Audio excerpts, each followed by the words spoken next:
Bien, alors avant de passer au discours indirect libre, bon, je termine avec une petite difficulté encore dans le discours rapporté, qui se rapporte à la question dans le discours indirect. Alors, ça veut dire, par exemple, si on a une question, vous avez dans le discours direct, vous avez une question.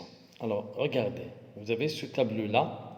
Alors, toutes les questions qui commencent avec est-ce que, ou bien si, ou bien si, ou bien si ou s'il, c'est donc le pronom, juste contracté avec le si. Par exemple, je lui ai demandé, est-ce que tu travailles?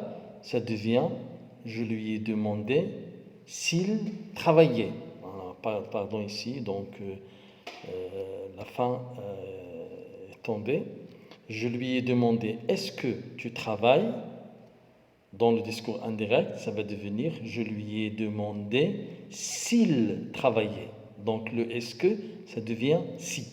Ça devient si. S'il suivi du pronom il, on enlève le i, parce qu'il y a deux voyelles qui se suivent. Donc on enlève le premier i, on le remplace avec l'apostrophe. Par contre, si c'était féminin, on dit si elle. Hein, si ça s'agit de le pronom, bien le sujet est féminin, on garde le si. C'est clair? Alors donc le est-ce que, ça devient si. Le qu'est-ce que, ça devient ce que. Par exemple, il m'a demandé qu'est-ce que tu chantes? Alors ça devient il m'a demandé ce que je chantais. Donc qu'est-ce que devient ce que. Qu'est-ce que, qu'est-ce qui, ça devient ce qui. Pardon, qu'est-ce qui, ça devient ce qui. Il m'a demandé qu'est-ce qui te rend triste? Il m'a demandé ce qui me rendait triste. Donc qu'est-ce que, ça devient ce que. Qu'est-ce qui, ça devient ce qui. Il m'a demandé qu'est-ce qui te rend triste? Il m'a demandé ce qui me rendait triste. Avec les transformations, bien sûr, des temps. Alors, le qu'est-ce qui, une autre fois, avec qui ça peut être remplacé par qui. Par exemple, il m'a demandé qui est-ce qui est absent. Qui est-ce qui est absent? Il m'a demandé qui était absent. Donc, le qui est-ce qui est repris par qui. Hein? Qu'est-ce qui est-ce qui ou qui. Il m'a demandé qui est absent. Dans le discours indirect, on va voir, il m'a demandé qui était absent, il m'a demandé qui est-ce qui est absent. Dans le discours indirect, ça va devenir, il m'a demandé qui était absent. Même chose avec la question inverse, hein, c'est-à-dire, si j'inverse le sujet, croyez-vous qu'il réussira? Il lui dit, croyez-vous qu'il réussira? Il lui a demandé s'il croyait. Donc ça se fait et remplacé avec le si. Voilà donc pour les questions directes.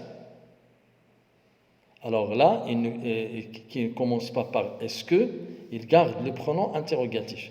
Par exemple, depuis, quand, comment, combien, etc. Ça ne change pas. Il me demande par exemple, depuis quand travailles-tu? Ça devient, il me demande depuis quand je travaille. Donc, j'ai gardé depuis quand. Il me demande par exemple où vas-tu? Il me demande où je vais. J'ai gardé où. Il me demande comment t'appelles-tu? Il me demande comment je m'appelle. Il me demande pourquoi tu as agi ainsi. Il me demande pourquoi j'ai agi ainsi. Donc ça ne change pas.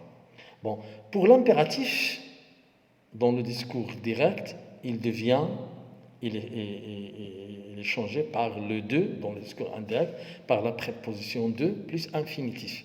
Ainsi, on dit, il lui a dit, sors, il devient, il lui a dit de sortir. Donc, l'impératif devient de plus sortir. Bon, maintenant, on passe au discours indirect libre. D'abord, qu'est-ce que le discours indirect libre? Le discours indirect libre, comme vous voyez, c'est un mélange des deux discours précédents, c'est-à-dire un mélange de discours direct et de discours indirect. Alors, Dans le discours indirect libre, on ne va pas trouver des guillemets, il n'y a pas de point, il n'y a pas de verbe introducteur, ou bien ce qu'on appelle le verbe de parole. Donc, pas de point, pas de verbe de parole. Alors, il ressemble au discours direct dans le fait qu'il va conserver les mêmes marques d'oralité qu'on trouve dans le discours direct, on va les trouver dans le discours indirect libre. C'est-à-dire, s'il y a une phrase interrogative dans le discours direct, on va la retrouver dans le discours indirect libre. Voilà les ressemblances. Regardez maintenant les points communs entre le discours direct et le discours indirect libre. On garde les phrases interrogatives, on garde les phrases exclamatives. Avec le discours indirect, qu'est-ce qu'il garde? Quels sont les points communs entre le discours indirect et le discours indirect libre? Les guillemets et les tirets sont absents. On ne trouve pas les guillemets. On ne trouve pas les deux points. Mais la troisième personne est utilisée, elle est employée. Les changements de temps, ils sont gardés. On garde les changements de temps. Les changements des expressions de temps aussi.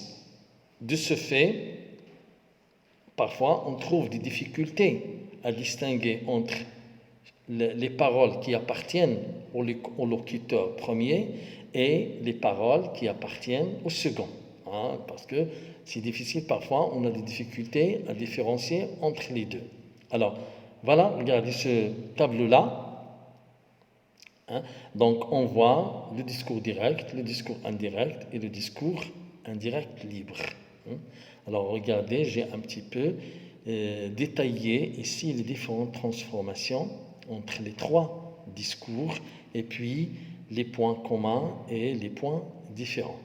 Regardez, par exemple, dans le discours direct, les personnages parlent directement. Ils sont rapportés sans modification, on ne change pas, on les met entre guillemets. Les marques lexicales avec les verbes de parole et ponctuation spécifiques sont gardées dans le discours direct. Dans le discours indirect, le narrateur rapporte les paroles des personnages. On n'a plus le personnage qui parle, mais quelqu'un d'autre qui rapporte ses paroles. C'est pour cela que les paroles sont modifiées par le narrateur, et c'est pour cette raison qu'on trouve le verbe de parole ou bien le verbe introducteur plus que.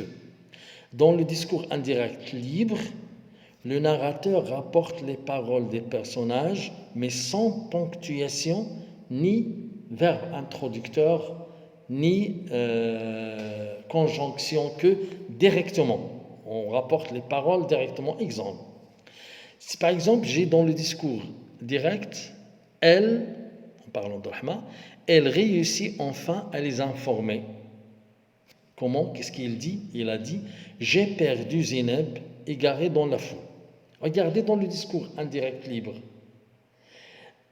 Je reprends la première phrase. Elle réussit enfin à les informer. Attention, là, ce n'est pas un verbe introducteur. Il n'y a pas de verbe introducteur ici. Je ne le fais pas. Elle réussit enfin à les... Je n'ai pas dit « elle a dit ». Elle réussit enfin à les informer. Directement, voilà le discours indirect libre. Et elle avait perdu Zeynep égarée dans la foule. Discours direct. J'ai perdu Zeynep égarée dans la foule. Discours indirect libre. Elle avait perdu Zeynep égarée dans la foule. Si je voulais passer par le discours indirect, j'aurais dû dire qu'elle avait, elle les a informés, qu'elle avait perdu Zeynep. Mais ici, il n'y a pas le que, la conjonction que, avec le verbe introducteur, point, directement, elle avait perdu Zeynep égarée dans la foule. Un autre exemple. Dans le discours direct, supposons qu'on a cette phrase.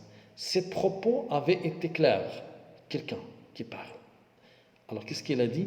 Je viendrai demain et personne ne pourra m'empêcher. Je viendrai demain et personne ne pourra m'empêcher. Cela, ça va devenir dans le discours indirect libre. Ses propos avaient été clairs. Il viendrait le lendemain. Regardez, pas de ponctuation, pas de conjonction que, pas de verbe introducteur. Directement, il viendrait le lendemain et personne ne pourrait l'empêcher. C'est comme si je peux travailler même directement sur le discours direct. Regardez, si je prends le discours direct, je viendrai demain et personne ne pourra m'empêcher. Je peux passer directement de ce discours direct-là au discours indirect en changeant le jeu avec il, et le futur qui devient conditionnel présent, je dirais directement, comme je viens de dire, sans verbe introducteur, sans conjonction, il viendrait. Hein? Donc, il viendrait, et bien sûr, je ferai les changements nécessaires. Un dernier exemple, le condamné se décida enfin. Qu'est-ce qu'il a dit? Je dois écrire une lettre à ma fille. Je transforme au discours indirect. Libre, le condamné se décida enfin, il devait écrire une lettre à sa fille. Donc je rappelle, il n'y a pas de verbe introducteur, il n'y a pas, et il a dit, hein, non, il n'y a pas le que, la conjonction, bien sûr, il n'y a pas de ponctuation qui relève du discours direct. Voilà donc ce qu'on appelle le discours indirect, libre. Ainsi, donc, prend fin cette leçon sur le discours rapporté. Bon, si vous avez des problèmes, vous devez les signaler. Hein. Je vais revenir une autre fois dans la prochaine vidéo, sur une petite révision sur les figures de style. Voilà, je vous laisse et à la prochaine.